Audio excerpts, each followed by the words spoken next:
Welcome to Pratap classes. दोस्तों, Pratap classes के YouTube channel पर आपका हार्दिक स्वागत है। तो पीटेट एग्जाम 2023 का आज हमारा मॉडल पेपर 2 आ चुका है, जिसमें आपको India GK, Rajasthan GK, current affairs plus world GK. तो आपके एग्जाम में 50 प्रश्न ऐसे ही आने वाले हैं। तो 50 एमसीक्यू मैं आपको देने वाला हूं। तो इसकी पीडीएफ आपको टेलीग्राम के प्रताप क्लासेस के चैनल पर आपको उपलब्ध हो जाती है। तो बात करते हैं आज के क्वेश्चनों की। तो सभी विद्यार्थी वीडियो को लाइक कर दीजिए, शेयर कर दीजिए और चैनल पर नए चैनल को क्या है सब्सक्राइब कर लीजिए। देखिए, पहले क्वेश्चन की चर्चा करेंगे। एरनपुरा छावनी के सैनिकों ने कब विद्रोह की शुरुआत की थी? तो एरनपुरा छावनी पाली में है और इसके अंदर सैनिक विद्रोह हुआ था 21 अगस्त 1857 को। ये आपको याद रखना है, ठीक है। 21 अगस्त 1857 को। और सर्वप्रथम जो है नसीराबाद के अंदर विद्रोह हुआ था। नसीराबाद के अंदर, जो कि अजमेर के अंदर छावनी है। आगे बात करते हैं। देखिए, तात्या टोपे ने अमीरगढ़ के निकट किस रियासत की सेना को परास्त किया था? तो तात्या टोपे ने अमीरगढ़ के निकट किस रियासत की सेना को परास्त किया था? ये किया था टोंक रियासत की, ठीक है। आगे बात करते हैं। देखिए क्वेश्चन की, बेंगू किसान आंदोलन का नेतृत्व किसने किया था? बेंगू किसान आंदोलन का नेतृत्व किया था राम नारायण चौधरी। ये एग्जाम में पूछा जा सकता है। आगे बात करते हैं। देखिए 4 नंबर क्वेश्चन की, निमुचाना किसान आंदोलन हत्याकांड राजपूताना की किस रियासत में हुआ था? तो निमुचाना जो हत्याकांड है वो कहां पे था? अलवर के अंदर, ठीक है। अलवर के अंदर निमुचाना हत्याकांड। आगे बात करते हैं। देखिए 5 नंबर क्वेश्चन की, सुमेलित नहीं है। देखिए, देश दिए गए हैं और यहाँ पे घास के क्षेत्र हैं।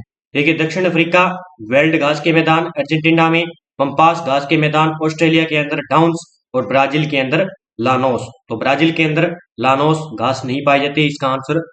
तो ये जो ब्राजील है, ब्राजील के अंदर कौन सी घास पाई जाती है? ब्राजील के अंदर पाई जाती है सवाना। कौन सी? सवाना प्रकार की। कौन सी? सवाना प्रकार की जो घास है वो कहाँ पे पाई जाती है? ब्राजील के अंदर। जो ये लानोज है, ये कहाँ पाई जाती है? वेनेजुएला के अंदर। कहाँ पे? वेनेजुएला के अंदर। इससे संबंधित एक क्वेश्चन जो है एग्जाम में पूछा जा सकता है, तो मैंने आपको बता दी है। दक्षिण अफ्रीका के अंदर वेल्ड घास के मैदान पाए जाते हैं, घास को वेल्ड कहते हैं। और अर्जेंटीना के अंदर जो पंपा घास है उसको कहते हैं पंपास। ऑस्ट्रेलिया के अंदर कहते हैं डाउन्स। ब्राजील के अंदर कहते हैं सवाना और लानोस के अंदर कहते हैं वेनेजुएला। ये एग्जाम में पूछा जाता है, ठीक है, जो कि बार बार एग्जाम में पूछा जाता है। और स्टेपी प्रकार की, जैसे पूर्वी यूरोप और मध्य एशिया आ जाएंगे। एक पूछा जाता है प्रेरीज। कौन सी? प्रेरीज घास की मैदान, ये कहाँ पाई जाती है? ये पाई जाती है उत्तरी अमेरिका के अंदर, ठीक है। एक पाई जाती है पुस्ताज। ये पूछा जाता है पुस्ताज कहाँ पाई जाती है? हंगरी के अंदर। कहाँ पे? हंगरी के अंदर। आगे बात करते हैं। देखिए क्वेश्चन की, निम्न में से कौन सा ग्रह पृथ्वी के सर्वाधिक नजदीक स्थित ग्रह है? तो पृथ्वी के सबसे नजदीक ग्रह की बात करें तो कौन सा हो जाएगा? ये हो जाएगा बी। कौन सा? शुक्र ग्रह हो जाएगा। देखिए यहाँ पे सूर्य है, सूर्य के जस्ट पास में कौन सा है? बुध है। उसके बाद कौन सा है? यहाँ पे मंगल है। उसके बाद यहाँ पे कौन सा है? यहाँ पे आ जाएगा शनि।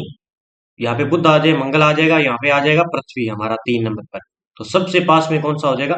शुक्र ग्रह हो जाएगा, ठीक है। आगे बात करते हैं। देखिए क्वेश्चन की, हाल ही में 22वां ग्रेट स्लैम ऑस्ट्रेलिया ओपन 2023 का पुरुष एकल का खिताब किसने जीता है? तो 2023 की बात आ रही है, तो ये एग्जाम में पक्का छपने वाला है। तो कौन है? सर्बिया के है नोवाक जोकोविच ने जो है ऑस्ट्रेलिया ओपन 2023 का पुरुष एकल का खिताब अपने नाम है किया था। ये आपको याद रखना है। आगे बात करते हैं। देखिए, फीफा वर्ल्ड कप 2022 का खिताब किसने जीता है? तो अभी हाल ही में जो फीफा वर्ल्ड कप 2022 हुआ था, उसका जो मैच जीता था अर्जेंटीना ने। ये आपको याद रखना है, अर्जेंटीना ने जीता था। आगे बात करते हैं। देखिए 9 नंबर क्वेश्चन की, हाल ही में जारी वर्ल्ड हैप्पीनेस इंडेक्स 2023 में भारत की रैंक क्या है? अभी जारी हुई है, ठीक है, अभी जस्ट ही ये एग्जाम में आ सकती है। देखिए, सबसे जो खुशहाल देश रहा था तो वो तो रहा फिनलैंड, यानी टॉप के अंदर कौन रहा था? फिनलैंड देश, ठीक है। और भारत की इसमें रैंकिंग थी 126वीं। ये अब नया आंकड़ा है 2021, याद कर लेना कि भारत की इसमें वर्ल्ड हैप्पीनेस इंडेक्स में 2023 में भारत की रैंक अब की बार कितनी रही है? 126 रही है, ठीक है। और 2021 में 2022 में 136 थी, 21 में 39 और 20 में 144वीं रैंक। आगे बात करते हैं। देखिए, ईरानी कप 2022-23 का खिताब किस टीम ने जीता है? ये एग्जाम में पूछा जा सकता है। तो रेस्ट ऑफ इंडिया ने ईरानी कप 2022-23 का खिताब अपने नाम है। तो ये किसने जीता है? रेस्ट ऑफ इंडिया ने क्या जीता है? ईरानी कप 2023 जो है 22-23 का खिताब अपने नाम है किया है। ये कौन सा ईरानी कप था अभी हाल ही में? तो ये था 30वां जो है शीर्षक जीता है इन्होंने। कौन सा? 30वां शीर्षक जीता है, ये आपको याद रखना है एक तो। और इस ईरानी कप में एक जो है प्लेयर ऑफ द मैच, ये एग्जाम में पूछा जा सकता है कि प्लेयर ऑफ द मैच किसे दिया गया, प्लेयर ऑफ द मैच किसे चुना गया, प्लेयर ऑफ द मैच ये दिया गया था, ये याद कर लेना, ये दिया गया था यशस्वी यशस्वी यशपाल को। किसको? यशस्वी यशवी यशपाल को दिया गया था, ये आपको याद रखना है, ठीक है। यशपाल को ये दिया गया था, ये आपको याद रखना है, ठीक है। और ईरानी कप की जो शुरुआत है वो कब हुई थी? 1959 और 1960 में लगभग इसकी शुरुआत हुई थी, ठीक है। ये आपको याद रखना है, एग्जाम में पूछा जा सकता है। आगे बात करते हैं, देखिए नंदा देवी स्थित है, नंदा देवी स्थित है। इस प्रकार के जीके के आपको इंडिया जीके के क्वेश्चन आपको देखने को मिलेंगे। तो ये जो नंदा देवी है ये है उत्तराखंड के अंदर है, नंदा देवी उत्तराखंड के अंदर स्थित है। आगे बात करते हैं, देखिए काली व तीस्ता नदियों के बीच हिमालय का कौन सा प्रादेशिक विभाग स्थित है? ये एग्जाम में आजकल जो अब पीछे एग्जाम आ रहे हैं इंडिया जीके के, ये बार बार पूछा जा रहा है। सेकंड ग्रेड के एग्जाम में इससे रिलेटेड क्वेश्चन पूछा गया था, तो हो सकता है पीटीटी के एग्जाम में पूछा जाए। तो नेपाल हिमालय, ठीक है, मैं आपको बताता हूं। देखिए काली व तीस्ता नदियों के बीच में कौन सा है? नेपाल हिमालय। तो ये किसके बीच है? नेपाल हिमालय के बीच में। मैं आपको सारे बता देता हूं। देखिए जो पंजाब हिमालय है, पंजाब हिमालय ये तो है सिंधु और सतलज, किनके बीच में? सिंधु प्लस सतलज के बीच में, ये एग्जाम में पूछा जा सकता है, ठीक है। और नेपाल हिमालय काली व तीस्ता के मध्य, और असम हिमालय ये है तीस्ता नदी और कौन सा हो जाएगा इसके साथ? दिखांग नदी के बीच में है, ये आपको याद रखना है।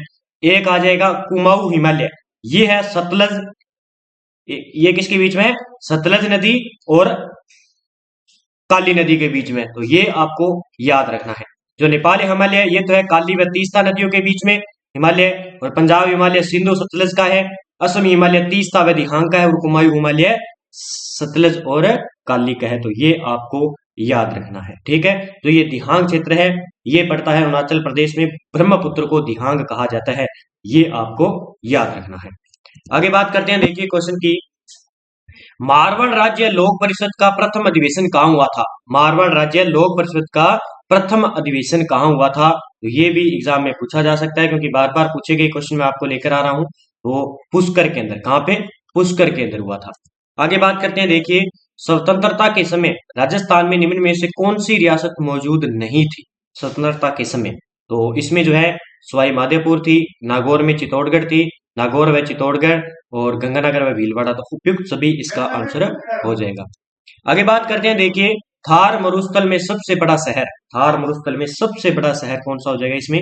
तो आपको पता है कि जोधपुर इसमें सबसे बड़ा शहर हो जाएगा ऑप्शन में। आगे बात करते हैं, देखिए डूंगरपुर पूर्वी सिरोही उदयपुर जिले के अरावली पर्वतीय आदिवासी क्षेत्र को किस अन्य नाम से जाना जाता है? तो ये जाना जाता है भूमट के नाम से। किसे कहा जाता है? भूमट के नाम से कहा जाता है। आगे बात करेंगे, देखिए मोहिनी अट्टम नृत्य रूप का विकास निम्नलिखित में से किस राज्य में हुआ है? मोहिनी अट्टम जो नृत्य है वो किस राज्य का है? इस प्रकार का एग्जाम में पक्का क्वेश्चन पूछा जाएगा। तो मैं सभी नृत्य और शास्त्रीय नृत्य सभी के बारे में चर्चा करूंगा। तो ये केरल का, किसका है? केरल का है मोहिनी अट्टम नृत्य। आगे बात करेंगे, देखिए कुचिपुड़ी किस राज्य का नृत्य शैली है? कुचिपुड़ी ये तो फेमस क्वेश्चन है, बार बार पूछा जाता है। तो आंध्र प्रदेश का ये, ठीक है, ये है कुचिपुड़ी जो है आंध्र प्रदेश का नृत्य है। आगे बात करेंगे, देखिए स्वतंत्रता के समय अजमेर मेरवाड़ा क्षेत्र पर किसका शासन था? जब स्वतंत्रता से के समय अजमेर मेरवाड़ा क्षेत्र पर किसका शासन था? तो देखिए किसका शासन था? अंग्रेजी सरकार का शासन था, आपको पता ही है, इसको बाद में मिलाया गया था। आगे बात करते हैं, देखिए राजस्थानी क्षेत्र में निम्न में से कागारों से घिरा पलाया झीलें क्या कहलाती है?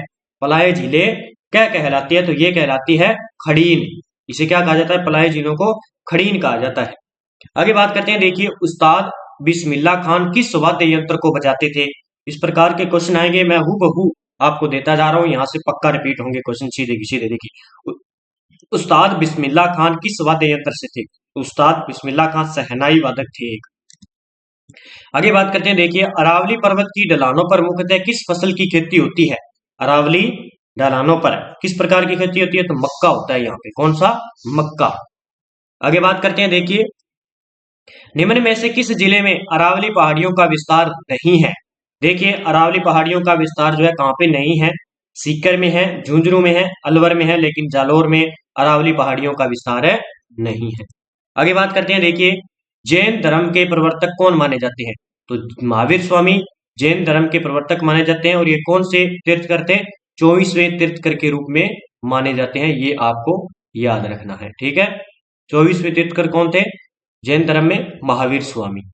आगे बात करते हैं। देखिए निम्न में से किस जिले से चंबल नदी नहीं गुजरती है? ऐसा कौन सा जिला है जहां से क्या है, चंबल नदी नहीं गुजरती है? देखिए चित्तौड़गढ़ में गुजरती है, कोटा में गुजरती है, धौलपुर में गुजरती है, लेकिन झालावाड़ में जो है नहीं गुजरती है, आपको पता है। ठीक है, कोटा में कोटा बैराज जो है बांध बना हुआ है। आगे बात करेंगे। देखिए निम्नलिखित में से किस अधिनियम द्वारा भारत के गवर्नर जनरल को अध्यादेश जारी करने की शक्ति प्रदान की गई? तो एक्ट से संबंधित एक क्वेश्चन पक्का पूछा जाएगा।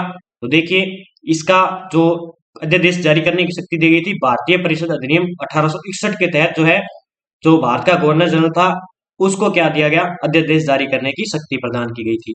आगे बात करते हैं। देखिए निम्न में से किस अधिनियम ने केंद्र में द्वैध शासन, अब क्या बात आ रही है? केंद्र, तो सेंटर की बात आ रही है, तो ये कंफ्यूज मत होना। सेंटर में द्वैध शासन प्रणाली को स्थापित किया गया था, ये किया गया था भारत शासन अधिनियम 1935 के तहत। अगर आपसे पूछ ले कि राज्यों में, तो राज्यों में किया गया था 1919 के तहत। कब किया गया? 1900, तो 1919 का एक्ट था। राज्य पूछ ले या आपसे पूछ ले प्रांतीय, ठीक है, प्रांतीय शासन प्रणाली किस अधिनियम के तहत थी? 1919 के तहत। अगर सेंटर की बात आता है, केंद्र की बात आ जाए, तो आपको 1935 करना है, इसमें कंफ्यूज नहीं होना है, क्योंकि ये क्वेश्चन बार बार दिया जाता है एग्जाम में। आगे बात करेंगे। देखिए निम्नलिखित में से वे दो शब्द कौन से हैं जिनका समावेशन 42वें संविधान संशोधन संविधान की उद्देशिका में प्रस्तावित किया गया था? तो प्रस्तावना से रिलेटेड क्वेश्चन पक्का एग्जाम में पूछा जाता है, तो उद्देशिका से रिलेटेड पक्का क्वेश्चन पूछा जाएगा। तो इस 42वें संविधान संशोधन के तहत कौन से दो शब्द जोड़े गए थे? तो ये जोड़े गए थे समाजवादी और धर्मनिरपेक्ष। ये शब्द आपको याद होने चाहिए। ठीक है, आगे बात करेंगे। देखिए भारतीय संविधान में 22 भाषाओं को राजभाषा का दर्जा प्रदान किया गया है। इन राजभाषाओं का उल्लेख किस अनुसूची में है? भाषाओं का उल्लेख 8वीं अनुसूची में। किसमें? 8वीं अनुसूची में भाषाओं का उल्लेख है, ये आपको याद रखना है। और कितनी भाषाएं हैं? 22 भाषाएं हैं। ठीक है, आगे बात करेंगे। देखिए निम्न में से किन अनुच्छेदों द्वारा भारतीय संविधान नागरिकों को मूल अधिकार निश्चितता प्रदान करता है? यानी मूल अधिकार किस अनुच्छेद से लेकर किस अनुच्छेद में है, ये पक्का एग्जाम में पूछा जाएगा। और कहां से लिए गए हैं, इनमें सारी डिटेल आपको बताता जाऊंगा। तो ये अनुच्छेद 12 से लेकर 35 तक क्या है? मूल अधिकार है, नागरिकों को प्राप्त है। ठीक है, ये आपको याद रखना है। आगे बात करते हैं। देखिए भारतीय संविधान में राज्य के नीति निर्देशक तत्व कहां से लिए गए हैं? अब ये भी पक्का कर लेना, इनसे संबंधित पक्का क्वेश्चन आएगा कि राज्य के नीति निर्देशक तत्व कहां से लिए गए हैं। राज्य के जो नीति निर्देशक तत्व है वो आयरलैंड से लिए गए हैं। कहां से? आयरलैंड से लिए गए हैं। आगे बात करते हैं। देखिए भारतीय संविधान में मूल कर्तव्य को शामिल करने का विचार किस देश के संविधान से लिया गया है? अब मूल कर्तव्य कहां से लिए गए हैं? तो मूल कर्तव्य लिए गए थे पूर्वी सोवियत संघ से। कहां से? पूर्वी सोवियत संघ से मूल कर्तव्य लिए गए हैं, तो ये आपको याद रखना है। आगे बात करते हैं। देखिए 33 नंबर, भारत के राष्ट्रपति को पद से हटाने की प्रक्रिया क्या है? अगर हमें राष्ट्रपति को पद से हटाना है तो इसकी प्रक्रिया क्या होगी? ठीक है, तो इसकी प्रक्रिया संसद के द्वारा अविश्वास प्रस्ताव नहीं, मंत्रिपरिषद का राष्ट्रपति को हटाने संबंधी प्रस्ताव नहीं, गलत है। और सर्वोच्च न्यायालय का निर्देश गलत है। तो संसद द्वारा महाभियोग के द्वारा ही राष्ट्रपति को पद से हटाया जा, तो जो संसद का महाभियोग है, महाभियोग के द्वारा राष्ट्रपति को पद से हटाया जा सकता है। महाभियोग का अर्थ क्या होता है? कि संविधान का उल्लंघन, दुर्व्यवहार या अक्षमता साबित हो जाए, तो उस टाइम जो है राष्ट्रपति को पद से हटाया जा सकता है। और इसका उल्लेख कहां पे है? अनुच्छेद के अंदर। तो ये है अनुच्छेद 61 के अंदर। अनुच्छेद 61 के अंदर राष्ट्रपति को महाभियोग के द्वारा हटाया जा सकता है। ये आपको याद रखना है, क्योंकि बार बार एग्जाम में पूछा जाता है और एग्जाम में पूछा भी जा सकता है। देखिए राष्ट्रपति को पद से हटाने की प्रक्रिया, यानी राष्ट्रपति को अगर पद से हटाना है तो उसके लिए प्रक्रिया क्या है? संसद द्वारा महाभियोग के द्वारा। ठीक है, आगे बात करते हैं। देखिए क्वेश्चन की, जीवाणु की खोज किसने की थी? जीवाणु की खोज, क्योंकि साइंस से रिलेटेड आपके 2 या 3 क्वेश्चन आने वाले हैं, तो ये भी मैं साथ में लेकर चलूंगा। और बायोलॉजी से ज्यादातर एग्जाम में पूछे जाते हैं, तो मैं इनका लगभग जो खोज है या सिद्धांत है लगभग मैं आपको क्लियर करवाता जाऊंगा। तो ल्यू वेन हुक ने जो है जीवाणु की खोज की थी, ये आपको याद रखना है। ठीक है, आगे बात करते हैं। देखिए, कोशिका का ऊर्जा ग्रह यानी पावर हाउस किसको कहा जाता है? तो माइटोकॉन्ड्रिया को कोशिका का शक्ति ग्रह या ऊर्जा ग्रह के नाम से जाना जाता है। ये एग्जाम में पूछा जा सकता है। आगे बात करते हैं। देखिए, अनुवांशिकता के जनक कौन है? अनुवांशिकता के जनक कौन है? तो मेंडल को अनुवांशिकता का जंगल कहते हैं, जो है जनक कहते हैं। इन्होंने किस पर प्रयोग किया था? मटर के दाने पर प्रयोग किया था। किस पे?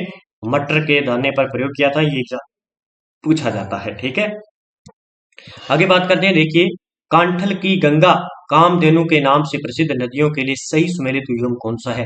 तो आपको पता है, कांठल की गंगा कहते हैं माही नदी को, और राजस्थान की कामधेनु कहते हैं चंबल नदी को।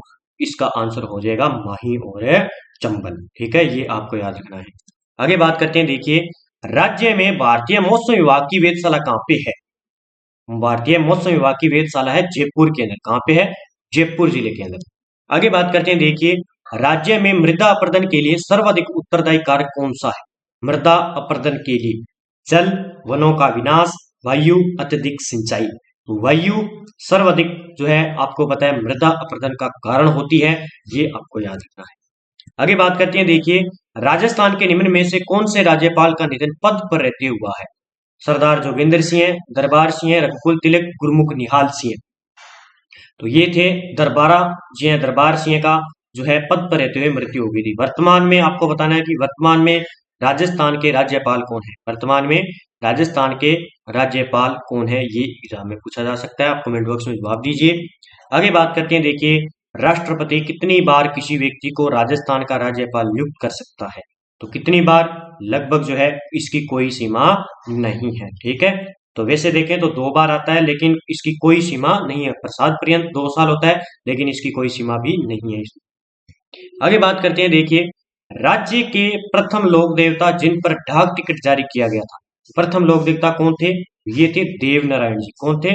देवनारायण जी प्रथम लोक देवता थे जिन पर डाक टिकट जारी किया गया था। आगे बात करते हैं। देखिए, कौन से लोक देवता शेखावटी क्षेत्र में धनी लोगों को लूटकर उनका धन गरीबों व जरूरतमंदों को बांट दिया करते थे? तो वो कौन थे? वो थे जोहार जी। कौन थे? जोहार जी थे। आगे बात करते हैं। देखिए, नवरात्रा का लक्खी मेला किस प्रसिद्ध लोक देवी से संबंधित है? तो लक्खी मेला जो है वो है केला देवी। केला देवी कहाँ की है? करौली की है। और इस पर कौन सा जो नृत्य किया जाता है इस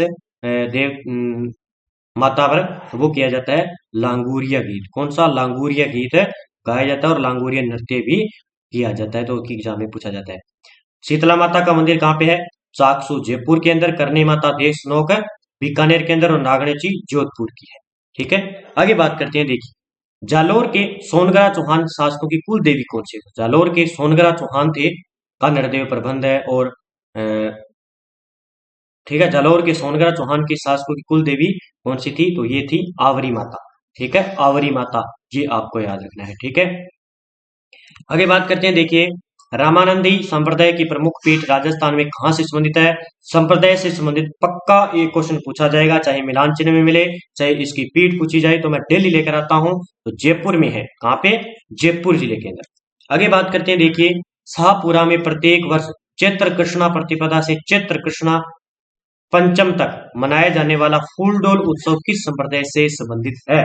फूलडोल उत्सव जो है ये है रामचनई संप्रदाय से। किससे है? फूलडोल महोत्सव ये मनाया जाता है राजसमंद के अंदर, और रामचनई संप्रदाय से संबंधित है। आगे बात करेंगे। देखिए, ढिंगा गणगौर किस शहर की प्रसिद्ध है? ढिंगा गणगौर किस शहर की प्रसिद्ध है? ढिंगा गणगौर है उदयपुर जिले की प्रसिद्ध है, जो कि अभी रीट में पूछा गया था। आगे बात करते हैं। देखिए, बिना ईसर की गवर कहाँ पूजी जाती है? बिना ईसर की गोबर पूजी जाती है जैसलमेर के अंदर। अब होता है एक ईसर, ठीक है, ईसर और ईसरनी, जैसे हमारे गणपति बने होते हैं इस पर गुड्डे से लकड़ी के ऊपर बनाए जाते हैं। तो इन दोनों को क्या है, ये जोड़ी किसकी होती है? ये शिव पार्वती की होती है। ये पूछा गया था सीईटी के एग्जाम में। ठीक है, ये जोड़ी होती है किसकी? शिव पार्वती।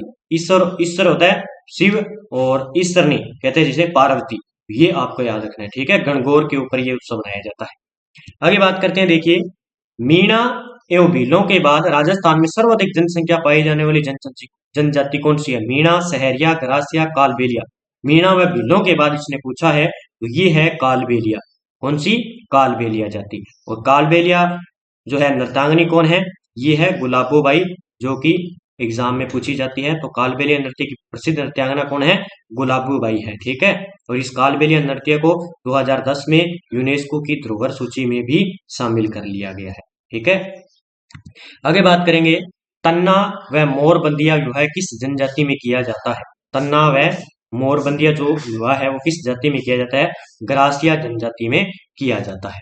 आगे बात करते हैं, देखिए धारी संस्कार राजस्थान की किस जनजाति में प्रचलित है? धारी संस्कार ये है ग्रासिया जनजाति में। तो आज के जितने भी टॉप एमसीक्यू पीटेट के एग्जाम के लिए महत्वपूर्ण क्वेश्चन थे, current, world, political, Rajasthan GK, तो आपके लिए महत्वपूर्ण है। डेली वीडियो को लाइव देखिए, और ऐसा नहीं है कि जो विद्यार्थी पीटेट की एग्जाम की तैयारी कर रहे थे उनके लिए महत्वपूर्ण है, सभी विद्यार्थियों के लिए महत्वपूर्ण है, क्योंकि इसमें आपको सभी एग्जाम में टॉपिक मिलते हैं, वर्ल्ड के हैं, इंडिया के हैं, करंट जीके के हैं, तो उनके लिए महत्वपूर्ण है।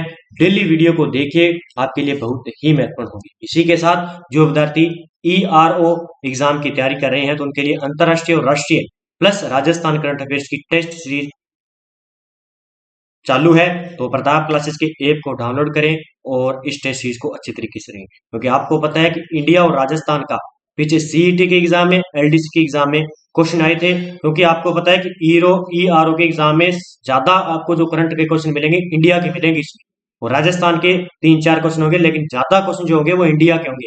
तो इंडिया को अच्छी तरीके से पढ़ें और अच्छी तरीके से तैयारी करें। ठीक है, आगे देखिए, और स्पेशल जो विद्यार्थी फर्स्ट ग्रेड सेकंड ग्रेड के एग्जाम की तैयारी कर रहे हैं तो उनके लिए स्पेशल विश्व का भूगोल और भारत का भूगोल टेस्ट सीरीज चल रही है। इसका प्राइस 50 रुपए है। ठीक है, और जो विद्यार्थी CET एग्जाम की, दिल्ली पुलिस के एग्जाम की या ऑल इंडिया सेंटर की तैयारी कर रहे हैं उनके special India plus world current affairs की हमने इस बार टेस्ट सीरीज चलाई है कि आपको जनवरी 2023 से दिसंबर 2023 तक पूरे एक साल के लिए 50 रुपए ही लगाने होंगे, और इसमें आपको मंथली वाइज टेस्ट सीरीज और फ्री में PDF भी मिलने वाली है।